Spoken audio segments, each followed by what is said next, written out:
हट जा बहन के लिए बता रहा हूँ, नहीं तो गांड फाड़ के पतंग बना दूंगा तेरी। तो मैं मूड की हट्टी पड़ी है, हट जा बस आज।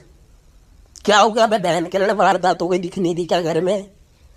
कल चूजे पाल लिए थे बड़े भाई, लिया आया था 5 के 5, एक दे रहा था 5 का बच्चा। 2 पाले घर में, चहल हो रही बहन चो, बिल्कुल चीची चीची। सही चल रहा था बड़े भाई, स्कूल चले गया सुबह, घर आके देखा बहन के लिए पंख वंख फैले हुए, मेरे बच्चे को खा गई बहन की लोड़ी, बिल्ली चुदाई खानी। पता नहीं बहन की लोड़ी कहाँ से आई है, मेरे बच्चों का मुश्किल वक्त कमांडो सख्त कर दिया।